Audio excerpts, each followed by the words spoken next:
Hello दोस्तों, मैं हिमेश आप लोगों को अपने YouTube चैनल में स्वागत करता हूं। दोस्तों, आज यूपी पुलिस का 17 फरवरी का सेकेंड शिफ्ट का पेपर करा रहे हैं।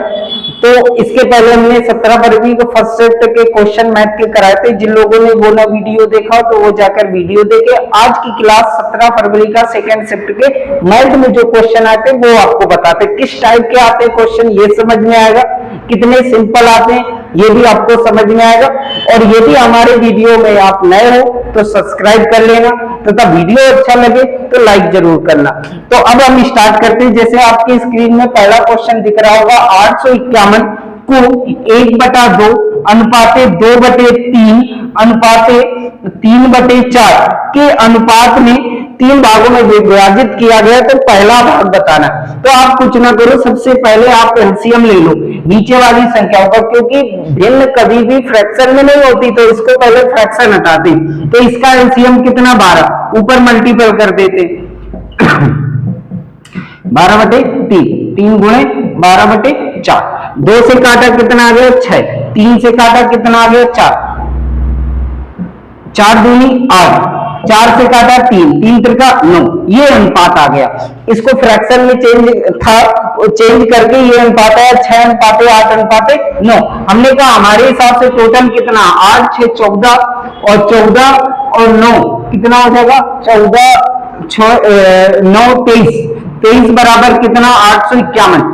अब भाग देते हैं 23 का, 23 का भाग देते हैं तो कितना आ जाता है, 23 का भाग दोगे तो 37 बार जाएगा। ठीक है, अब हमने कहा 1 की वैल्यू कितनी आ गई, 37। तो बताओ 6 की वैल्यू, 6 गुणे 37, 7 6 42, 2 6 त्रिका 18 और 18 4 22, तो 222 रुपए। तो पहले का भाग कितना आ गया, 222 रुपए। ये आपका आंसर। एक बार स्क्रीन देख लेते हैं, सही दिख रहा है? हाँ ठीक है, थोड़ा सा हल्का सा ये ठीक है। तो ये पहला क्वेश्चन आपका आ गया। अगला क्वेश्चन आपकी स्क्रीन में दिखेगा, देखो।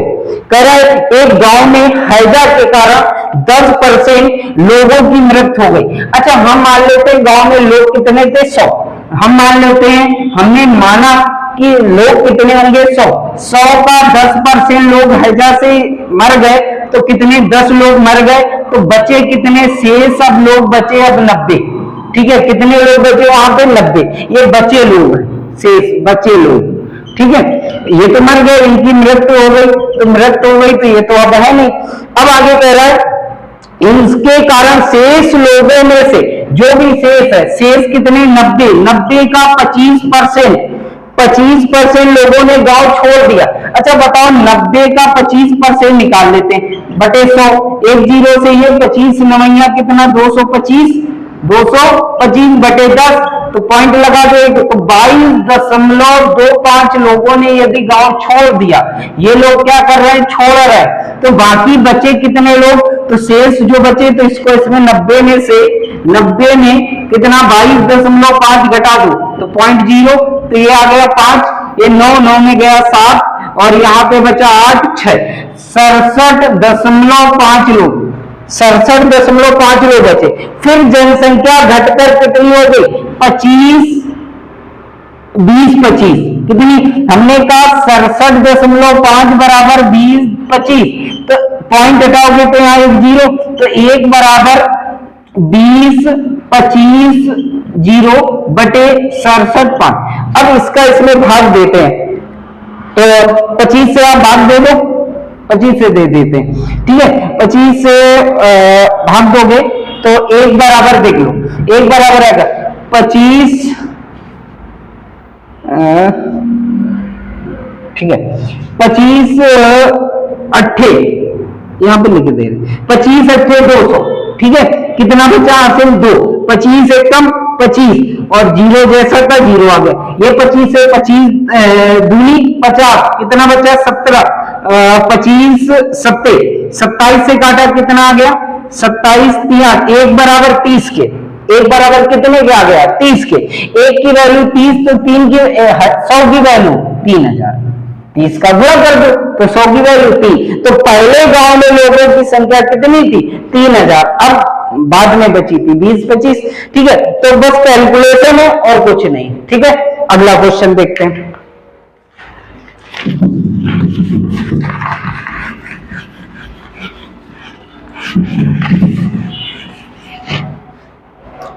अगला क्वेश्चन है, कह रहा है एक गुणनफल। ये हमने जब इकाई का अंक आपका पढ़ाया था तो हमने कहा था कि यूपी पुलिस में जरूर क्वेश्चन आते थे, तो एक फिर आपके पास क्वेश्चन आ गया। इससे पहले जो सेट कराया था उसमें भी एक क्वेश्चन था। तो इकाई के अंक जिन लोगों को ना आता हो तो हमारी जाके वीडियो में देखे, और इकाई के अंक की 2 क्लासें डाली, तो वो दोनों क्लासों में आपको समझ में आ गया कि इकाई का अंक निकाला कैसे जाता है।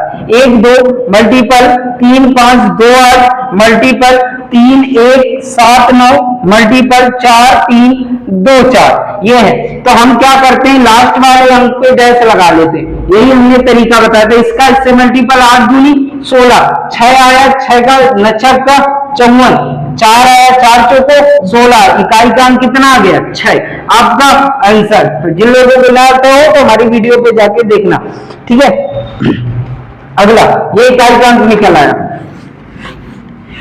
अगला क्वेश्चन कह रहा है कि 4 सरल कीजिए 4/12 गुणे 3/2 डिवाइडेड 4/8 -12 + 4 को सरल करना है। तो हम क्या करते हैं, पहले तो भाग दिया जाएगा, तो आप भाग को गुणा में बदल लो। ठीक है, भाग को क्या करते हैं, गुणा में बदलते तो उल्टा हो जाएगा, तो 8/4 -12 + 4। अच्छा, 4 से काटा 2, 2 से ये 2 कट गया, 4 से काटा 3, 3 से ये 3 कट गया, यहाँ रिजल्ट आया 1, 1 -12 + 4, तो भाई 4 5 और 5 12 गया तो कितना बचा 7, माइनस का 7। इसका आंसर क्या आ जाएगा, माइनस का 7। कोई दिक्कत? अगला क्वेश्चन देखो, कर दे।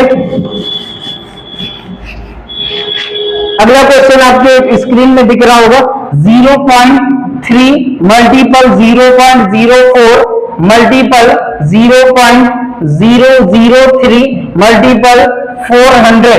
ठीक है, ये दिया गया।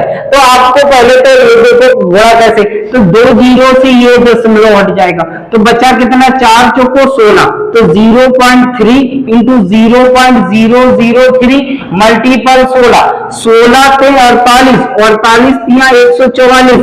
अब हम दशमलव देख लेते, ये 3 अंक ये 4, तो 4 अंक के बाद दशमलव, तो ये आ जाएगा आंसर 0.0144, ये ऑप्शन नंबर फर्स्ट।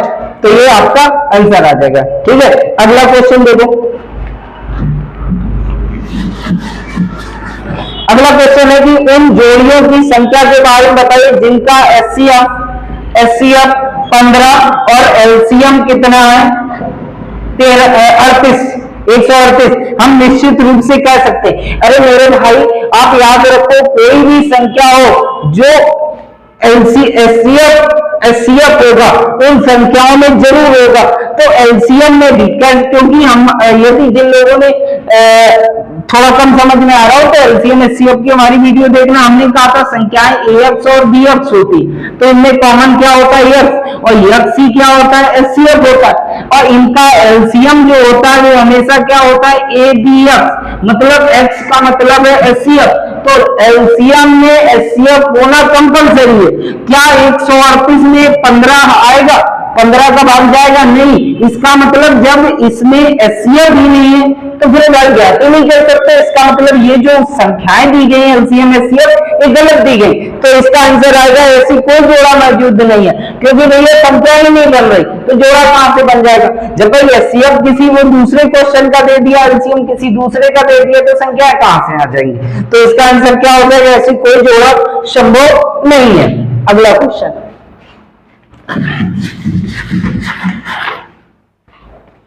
अगला देखो।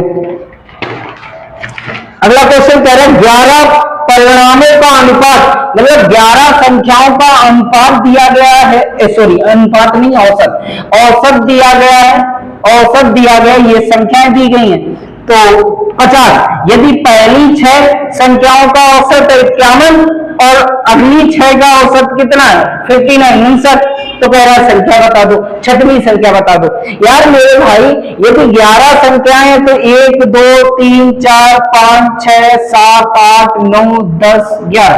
अच्छा पहली 6 की बात करें तो ये 2 2 4 2 6, लास्ट की 6 की बात करें तो ये, तो रिपीट कौन सी हो रही छठवीं संख्या।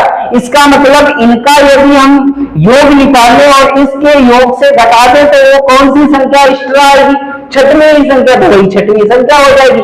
तो देख लेते हैं भैया इनका योग निकालो, तो औसत बराबर होता है योग बटे पदों की संख्या।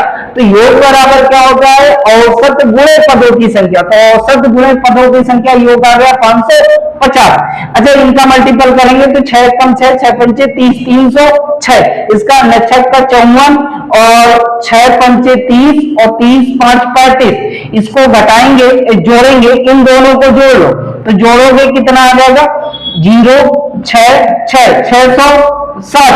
बताओ पहले योग था 560, अब कितना हो गया 660, कितना बढ़ गया तो 110।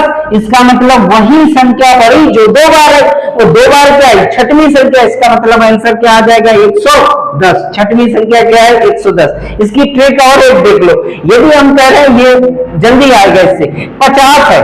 अच्छा ये बताओ कितना बढ़ रहा है 51, तो 1 में 1 बढ़ रहा है तो 6 में कितना बड़ा होगा 6, ठीक है। अच्छा अब कितना हो गया औसत 59, तो 1 में 9 बढ़ रहा है तो 6 में कितना बड़ा होगा 9 का 54, तो टोटल कितना बड़ा होगा 60। तो 50 था 60 और बढ़ गया तो कितना आ गया 110।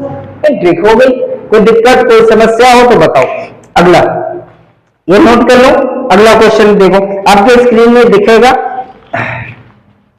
रब कर दे, ठीक है। जिसको भाई दिक्कत हो तो वो आप हमारे YouTube चैनल को सब्सक्राइब कर लीजिए और इससे पढ़ोगे आपको हम ये नहीं कहते कि हम आपको बहुत कुछ पढ़ा देंगे, आप ये टॉप कर जाओगे वो टॉप कर जाओगे। हम उतना पढ़ाएंगे जितना आपका यूपी पुलिस में आता है और आपका सिलेबस ही पढ़ाएंगे। ऐसा नहीं कि इधर उधर के सवाल करा दिए, आना जाना कुछ है नहीं। तो कठिन करने से कोई मतलब नहीं, आपको क्वालिटी वाले क्वेश्चन करना कि कितनी अच्छी क्वालिटी से क्वेश्चन आपको आने, और जिस क्वालिटी के आप क्वेश्चन करोगे तभी आपका एग्जाम में फंसेगा भी। ऐसे ही आप बुरा मार्क करते रहो, ये सवाल कर लो वो सवाल कर लो, इतना पढ़ लो उतना पढ़ लो, तो कहीं कुछ होने वाला नहीं उससे। दीप्तेश और तुषार अलग अलग, ये दीप्तेश है तो डी से मान लेते, अलग अलग तो दीप्तेश 9 दिन में और तुषार टी मान लेते, तो 12 दिन में पूरा करते। दीप्तेश में प्रारंभ करके यदि बारी बारी से एक दिन, देखो बड़ा सिंपल है, इसका एलसीएम लेते हैं तो 12 और 9 का एलसीएम 36, 9 में 9 का भाग 36 में देते 4, ये 3, ये क्षमताएं आ गई, ये क्या आ गई क्षमता आ गई। तो हमने कहा क्षमता आ गई, आपसे किससे काम कराना है दीपेश, फिर कौन आएगा तुषार, फिर कौन आएगा दीपेश, फिर कौन आएगा तुषार, बारी बारी से ऐसे ही करते रहते। तो पहले दिन ये आया, दूसरे दिन ये आया, तीसरे दिन ये चौथे दिन, 5वें दिन फिर दीपेश आएगा, 6वें दिन फिर तुषार आएगा। तो ऐसे काम होगा। तो पहले दिन ये कितना उठाया 4, ये कितना 3, फिर कितना 4, फिर ये 3, तो ऐसे तो ये 36 है तो जोड़े बना सकते हो, लेकिन जब बड़ा आ जाए 120 आ जाता है तो फिर दिक्कत होती। तो आपको कुछ नहीं करना, सबसे पहले आप क्या करोगे कि ये देख लो 2 दिन का काम हमारा कितना हुआ 7। अब इस 7 में ऐसा मल्टीपल करो कि 36 से ज्यादा आ जाए। 7 ना 35, तो 5 यहां मल्टीपल, 5 दूनी 10, 10 दिन में काम कितना हो गया 35, बचा कितना काम 1, करने कौन आएगा दीपेश, तो दीपेश 1 दिन में 4 ईंट, तो 1/4 दिन में करेगा। 1 ईंट को उठाने में 1 दिन में वो 4 ईंट डाला तो 1 ईंट 1/4 दिन में, तो टोटल कितना 10 सही 1/4 दिन। इसको सही से लिखोगे तो 41/10 दिन। कितने दिन 41/10 दिन। आप सॉरी 10 नहीं 4, 41/4 दिन, ये नीचे 4 है सॉरी, ठीक है। तो 41/4 दिन में आपका क्वेश्चन आंसर, ठीक है। अगला क्वेश्चन देखो, रब कर दे, ठीक है।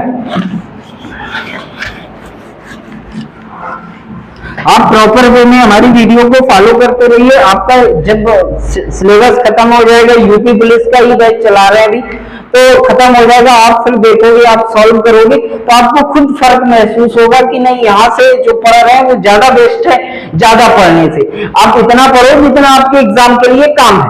तो जैसे क्वेश्चन कह रहा है 33 मीटर कपड़ा बेचने पर एक व्यक्ति को 11 मीटर कपड़े का विक्रय मूल्य के बराबर लाभ प्राप्त होता है, लाभ प्रतिशत बताओ। हम कह रहे हैं 33 मीटर कपड़ा बेचा। देखो यार, हम कोई भी चीज यदि बेच रहे हैं, कितने मीटर? 33 मीटर। तो जब तक खरीदी नहीं होगी तब तक बेचेंगे कहां से भाई? जब तक कोई चीज खरीदोगे नहीं और तब तक आपको लाभान नहीं। हम कह रहे ये मार्कर हम अपने घर में बना रहे, तो हमें पता ही नहीं चल रहा है। हम जब तक ये नहीं जोड़ेंगे कि ये हम कहीं से खरीदे 15 रुपए का, 20 रुपए का बेच रहे हैं, तो इसका मतलब कितने रुपए का लाभ हो रहा है? 5 रुपए का। तो ऐसे कोई चीज यदि बेची जा रही है तो वो पहले खरीदी गई होगी। एक फार्मूला आपको पता होता है, एसपी बराबर होता है सीपी प्लस प्रॉफिट। अच्छा, हम कह रहे हैं कितनी मीटर खरीदा बेचा? तो 33। तो जितना बेचोगे उतना पहले खरीदो, तो 33 सीपी और प्लस फिर लाभ जो हो रहा है 11 एसपी के बराबर। इसको इस तरफ लाए तो 22 एसपी बराबर कितना? 33 सीपी। तो SP upon CP, SP CP एक तरफ, तो ये 33/22, 11 से काटा तो 3/2। बताओ सीपी कितना है? 2, एसपी कितना? 3। 2 की चीज खरीदी, कितने में बेची? 3 में। कितने का लाभ? 1 रुपए का लाभ। कहां से लाभ? हमेशा सीपी से। लाभ हमेशा कहां से होता है? सीपी से। और परसेंट लगाना है तो 100 का गुणा 2 से काटा कितना परसेंट? 50%। कोई समस्या, कोई दिक्कत हो किसी को तो बताओ, ठीक है? कोई दिक्कत? अगला, ठीक है, अगला क्वेश्चन देखो। करें एक राशि को 3 वर्ष के लिए एक निश्चित दर पर साधारण ब्याज पर रखा गया। कोई भी राशि है, मान लेते राशि 100 रही होगी। अच्छा, दर की परिभाषा याद रखो, कहीं नोट करके लिख लो, कहीं भी हमेशा याद रहेगी। हमने कहा कि दर की परिभाषा क्या होती है, तो याद रखना 100 रुपए में दिया जाने वाला ब्याज ही दर होता है। हम कह रहे हैं यदि 4% है तो इसका मतलब 100 में 4 रुपए मिल रहे हैं। हमने कहा 10% ब्याज दर है तो इसका मतलब 100 रुपए में कितना मिल रहा है? 10 रुपए ब्याज मिल रहा है, तो 10% ब्याज दर। तो 100 रुपए में जितना ब्याज प्राप्त होता है वही ब्याज की दर होती। तो अब हम मान लेते हैं 100 रुपए होगा, ठीक है, 3 वर्ष के लिए। 3 वर्ष के लिए ब्याज की दर कितनी है? आर मान लेते हैं, तो तुमको ब्याज कितना मिला होगा? 1 साल में 8 रुपए, तो 3 साल में 3 आर। अब कह रहा है यदि ब्याज की दर को हम कितना बढ़ा दें? 2% बढ़ा दें, तो भैया आर प्लस जो भी आर होगा उसमें 2 बढ़ गया हो, तो 3 साल में ब्याज कितना मिलेगा? 3R + 6। अच्छा, पहले ब्याज मिल रहा था 3R, अब कितना मिल रहा है? 3R + 6। कितना बढ़ गया? 6। क्वेश्चन में कितना बढ़ा ब्याज? 420, 1 बराबर 70 के, तो 100 बराबर 7000। आपका आंसर। कोई समस्या, कोई दिक्कत हो तो बताओ, किसी को इस क्वेश्चन में दिक्कत हो तो बताओ। अगला क्वेश्चन, ठीक है, अगला क्वेश्चन। अगला क्वेश्चन कह रहा है PQR प्रत्येक 20,000 रुपए लगाते, थोड़ा बड़ा। PQR 3 लोग हैं, प्रत्येक 20,000 रुपए लगा रहा था। 20,000 रुपए इन्होंने लगाया, 20,000 रुपए इन्होंने लगाया, 20,000 रुपए इन्होंने लगाया। अब आगे क्या बोल रहे हैं? आगे कह रहा है करके व्यापार शुरू करते। कितने साल का व्यापार है? 1 साल का, ठीक है। 5 महीने बाद, इसका मतलब आप बताओ, 3 में 5 महीने तो 20,000 लगाए ना। 5 महीने बाद की बात हो रही, तो 5 महीने का तो पैसा ये लगा रहा। 5 महीने बाद उसने क्या किया? 5,000 निकाल लिया, तो बचा कितना? 15,000। भैया 20,000 में 5,000 निकालोगे 15 महीना, बचे महीने कितने? तो 12 महीने का 1 साल होता है, तो 5 महीने हो गए, तो बचे कितने? 7 महीने। कोई दिक्कत नहीं। अगला हमने कहा ये क्यों 4,000 रुपए निकाल लेता है? 20,000 तो 5 महीने के लिए लगाए, यदि 4,000 निकाल लिया तो 16,000 बचे कितने महीने के लिए? 7 महीने के लिए, ठीक है। आगे कह रहा है और आर ने 6,000 और लगा दिए, यदि 5 महीने के लिए 20,000, 6 और लगा दिया तो कितना हो गया? 26,000। कितने महीने के लिए? 7 महीने के लिए। अब इनका ही रेशियो लाभ का रेशियो होता है। पूंजी और समय का मल्टीपल ही लाभ होता है। जितना आप पूंजी लगाओगे, जितना आपका समय होगा, उसी को लाभ के रूप में बांटा जाएगा। तो हम क्या करते हैं भैया? जीरो काट लेते हैं। 1 2 3 सबके जीरो कटेंगे, 3 जितने आपको संख्या दिख रही। 3। अब देखो मल्टीपल, ये 100 प्लस 15 सत्ते 105 और 100 प्लस 16 सत्ते 112 और ये 100 26 7 42 7 दूनी 14 14 4 18 182। हमने कहा टोटल योग कितना हो गया 502 205, ये आ गया 212, ये आ गया 282। हमने कहा टोटल कितना हो गया, हमारे हिसाब से टोटल करो इसको, तो टोटल करोगे सॉरी 2 2 4 2 2 4 4 5 9 8 1 9 2 2 4 2 6 699 बराबर आपको ये हमारे हिसाब से टोटल लाभ हुआ। क्वेश्चन में टोटल लाभ हुआ 3495 जीरो। क्या 5 बार पूरा जा रहा है क्या? 9 पना 45 4 हासिल 9 पना पहला है 4 49 और हाँ ठीक है 5 बार पूरा जा रहा है। एक बराबर कितना 50 के, एक बराबर 50 के। आपसे पूछ किसका रहा है हिस्सा? पी का हिस्सा। अच्छा पी को कितने मिल रहे थे 205, एक बराबर 50 के तो 205 बराबर, तो गुणा कर दो, तो 0 5 25 केरी 5 और 5 दूनी 10 10,025 आपका आंसर। तो पी को भैया कितना मिल रहा है 10,050, ऑप्शन नंबर डी। अगला क्वेश्चन देखो, ये समझ में आया, ये पार्टनरशिप का है। जब आपको हम पार्टनरशिप पढ़ाएंगे तब आपको प्रॉपर वे में समझाएंगे कि भैया लाभ कैसे बांटा जाता है। ठीक है, अगला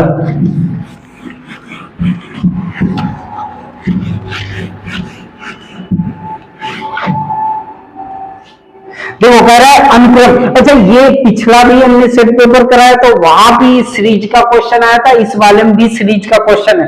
तो ये वाले क्वेश्चन आपको 1-2 बार पढ़ के जाना है और याद रखना है कि भाई सीरीज के क्वेश्चन आते हैं। 14वां पद बताना है, कौन सा पद? 14वां पद। देखो इसमें सीरीज में क्या होता है, समांतर श्रेणी ही आएगी। ये दायरे वाले पद को ए बोलते, पदों की संख्या n होती है। अब अंतर देख लेते हैं, तो अंतर -4 आ रहा है भाई। देखो 4 कम हुआ, फिर 4 कम हुआ तो माइनस का 4, तो d बराबर हो गया -4। अब एक फार्मूला याद रखना, समांतर श्रेणी के n पदों का योग, तो tn बराबर होता है a प्लस n-1 d होता है, a प्लस n-1d। तो tn 14 बताना, 14वां पद। a की वैल्यू कितनी है 14, प्लस n की वैल्यू कितनी है, a की वैल्यू भी 14, n की वैल्यू भी 14 -1 और d की वैल्यू -4। तो ये 14 प्लस 13 गुणे -4, 13 चुको 52, 14 - 52, इसको घटाओगे तो माइनस का 38 आपका आंसर। तो भैया 14वां पद कितना होगा, माइनस का 38 होगा। कोई दिक्कत कोई समस्या हो तो बताओ भाई। अगला क्वेश्चन देखते हैं।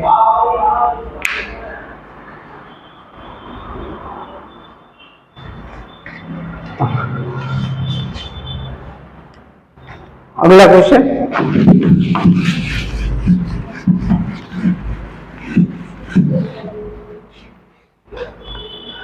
करण एक त्रिभुजाकार खेत का आधार उसकी ऊंचाई से 3 गुना ज्यादा। कोई एक त्रिभुजाकार आकार का कोई खेत है, ये त्रिभुज हो गया, ठीक है, 3 गुना, आधार उसकी ऊंचाई से 3 गुना। अच्छा हम आधार यदि मान लेते ए रहा होगा तो ऊंचाई कितनी रही होगी 3। ये कह रहा है कि भैया आधार ऊंचाई का 3 गुना है, तो आधार यदि ए रहा होगा तो ऊंचाई 3 गुना। ठीक है, आगे कह रहा है यदि खेत की जुताई की लागत जो है 24.68 रुपए है, कितना है 24.68 रुपए है 100 मीटर स्क्वायर का, 100 मीटर स्क्वायर का है, तो कह रहा है 33 इतना हुआ था। तो कुल रुपए लग रहा है 33.18 रुपए, इतना टोटल लग रहा है। अच्छा खेत में यदि जुताई करा रहे हो तो इसके क्षेत्रफल में ही जुताई होगी, तो इसका मतलब इसका जो क्षेत्रफल होगा उसी में खर्चा जा रहा होगा। तो हम ये देख लेते हैं कि भैया इसका क्षेत्रफल क्या होगा। तो आप किसी भी त्रिभुज की यदि आधार पता हो, हाइट पता हो, तो क्षेत्रफल होता है half base into height. Base कितना है, आधार कितना है ए, हाइट कितनी 3 है। और ऐसे यदि ये टोटल खर्चा है, एक का खर्चा इतना है, तो टोटल कितना वर्ग, इसमें आप भाग दे दो, तो आपको भाग देना पड़ेगा, बस यही कैलकुलेशन है। 24.68 देखो दशमलव से ये दशमलव गए हट, अब इसका भाग देते हैं। तो पहले आप कितने का अब 9 का भाग दे दो, 9 का जाएगा क्या? अब इसमें भाग दे के देखोगे 135 आएगा। कितना आएगा? 135। तो इसकी वैल्यू कितनी आ गई? 135। यहां तक कोई दिक्कत? आप इसमें भाग देना, 135 आएगा। ठीक है, 3 से भाग दिया तो कितना आ गया? 4 कई 12 और 3 15, तो ए, हाँ तो 90 हो जाएगा ना। ए स्क्वायर बराबर कितना आ गया? 90। ठीक है, ए स्क्वायर बराबर कितना आ गया? 90। या ए बराबर कितना आ गया? 90। भैया आधार कितना आ गया? 90। कोई दिक्कत, कोई समस्या हो तो बताओ। ठीक है, कोई दिक्कत, कोई समस्या हो तो बताओ। ठीक है, ये पूरी वैल्यू है। ठीक है, इस वजह से ये बताया, जो भी वैल्यू आई 90 आई, उठा के रख दोगे, आपका आंसर आ जाएगा।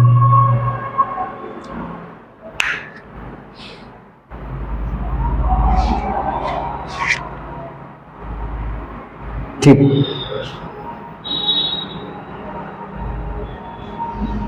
कुछ गड़बड़ हो गया क्या यार?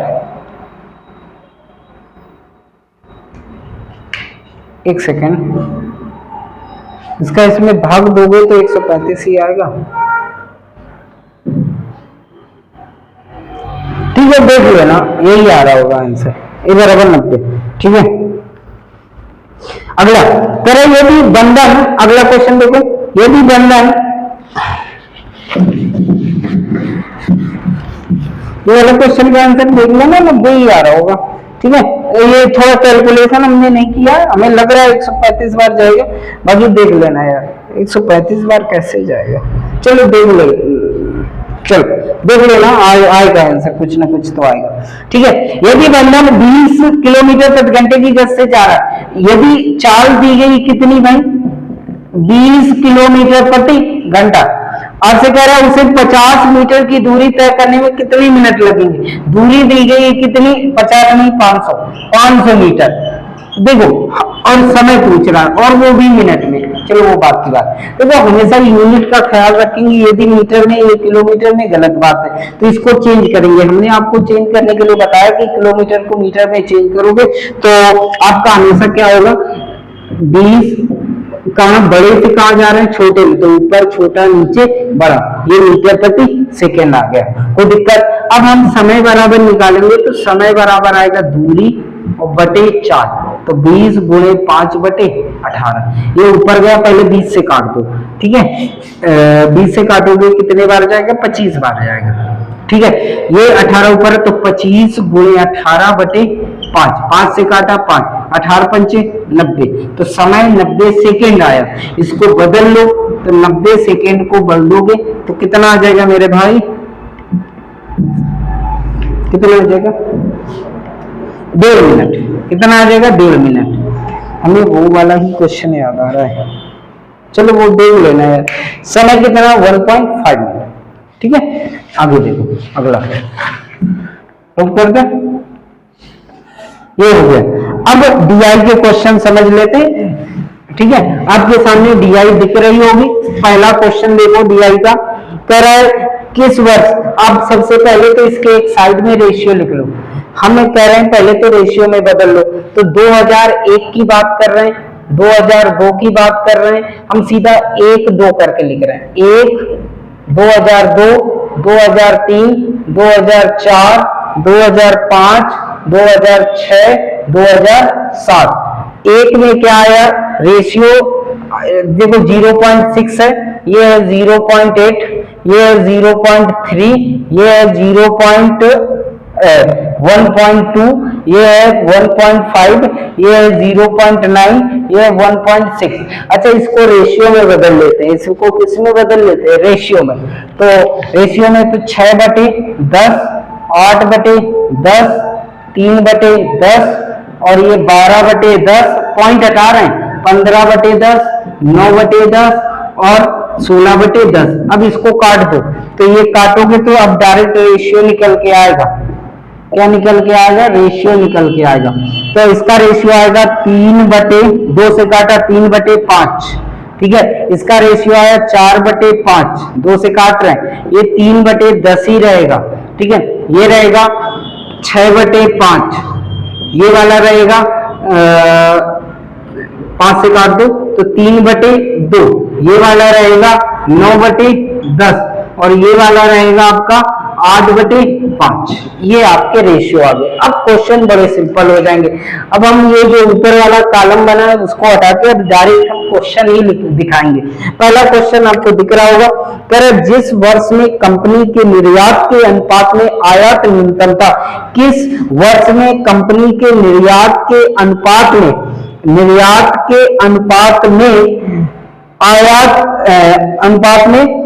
आयात न्यूनतम रहा, आयात निर्यात से आयात कम रहा, तो निर्यात से आयात कम रहा, तो ऊपर वाला क्या है ये याद रखो, ऊपर वाले को बोलेंगे आयात और नीचे वाले को बोलेंगे निर्यात। ये बात एक और याद रखो। अब आपसे कह रहा है किस वर्ष में निर्यात के अनुपात में आयात न्यूनतम रहा, निर्यात के अनुपात में आयात ये कम रहा, तो आपको देखो ये कम रहा पहले ही, तो 2001 ऑप्शन नहीं है, छोड़ो, तो या तो सीधा ऑप्शन से देख लेते हैं। ऑप्शन है 2002, तो 2002 में देखेंगे तो 2002 में क्या है भाई, 2002 में क्या आयात निर्यात के अनुपात से न्यूनतम है, आयात निर्यात हाँ न्यूनतम है। अगला 2005 में देखते हैं, 2005 में ये तो ज्यादा निर्यात के अनुपात में आयात न्यूनतम है, ठीक है, आयात न्यूनतम है। और 2004 में देखते हैं, 2004 में अधिक है। 2003 में देखते हैं ये सबसे न्यूनतम कौन रहा, ये रहा, तो यही आपका आंसर हो गया 2003, क्योंकि 2003 में सबसे कम रहा है ना, तो 2000 सबसे कम पूछ रहा है तो 2003, तो इसका आंसर क्या आ जाएगा 2003। अगला क्वेश्चन करें 2004 में आयात 2004 में कितना था 6/5, आयात दिया गया 240 करोड़, तो वर्ष 2005 में 2004 और 5 में 5 में कितना 3/2, ठीक है। कुल निर्यात कितना 500 है, तो कह रहा 2005 में आयात बता दो। बड़ा सिंपल है, ये भी 1 की वैल्यू निकालो 40, तो 5 की वैल्यू 200, भाई 1 बराबर कितने 40 के, तो 5 बराबर 4 पंचे 20, 200, इसका मतलब टोटल निर्यात है 500, तो 200 यहाँ खर्चा हो गया, तो बचा कितना 300 इस साल, 300 करोड़ इस साल खर्चा हो रहा है, तो 1 बराबर कितने के 150, तो 1 बराबर 150, तो 3 बराबर 45, 15 से 45, 450 करोड़, तो 2005 का आयात कितना आ गया 450 करोड़, ठीक है। अगला क्वेश्चन देखो, अगला क्वेश्चन करें दिए गए वर्षों में से कितने वर्ष में निर्यात आयात से अधिक है, कितने वर्ष में निर्यात जो है आयात से अधिक है, ये आयात से अधिक कौन नीचे वाला, इसमें है 1 साल, इसमें 2 साल, इसमें है हाँ 3 साल, और इसमें है 4 साल, 4, तो कितने साल होंगे 4 साल। 4 साल ऐसे हैं जिसमें क्या है आयात से निर्यात ज्यादा है, इसमें ज्यादा है, इसमें ज्यादा है, इसमें ज्यादा है और इसमें ज्यादा है, ठीक है, तो आयात निर्यात से ज्यादा है। अगला क्वेश्चन करें ये भी 2000, अगला है करें ये भी 2002 में कंपनी का आयात 2002 कहां है ये 4/5, ठीक है। आयात ऊपर वाला होता है 2600, 260 करोड़ है, तो 2002 में कंपनी का निर्यात नीचे वाला पूछ रहा, 1 बराबर निकालो 24 कितना बचा 2, 4 5 24 और 20, 4 5 1 बराबर 65 के, तो 5 बराबर, तो 65 गुणे 5 55 25 6 पंचे 30 2 32 325 करोड़, कितना आ जाएगा डी ऑप्शन आ जाएगा 325 करोड़। अगला चलो इसके बाद ये क्वेश्चन हो गया, अगले वाले में आखिरी पर्याप्त है, ठीक है। अब आप याद रखो ये आपके मैथ के क्वेश्चन हो गए, रीजनिंग वाले अगली क्लास में कराएंगे। तो यदि हमारा वीडियो अच्छा लगा हो तो लाइक कर लो, और जो लोग हमारे चैनल पे नए हो वो सब्सक्राइब कर ले। जय हिंद, जय भारत।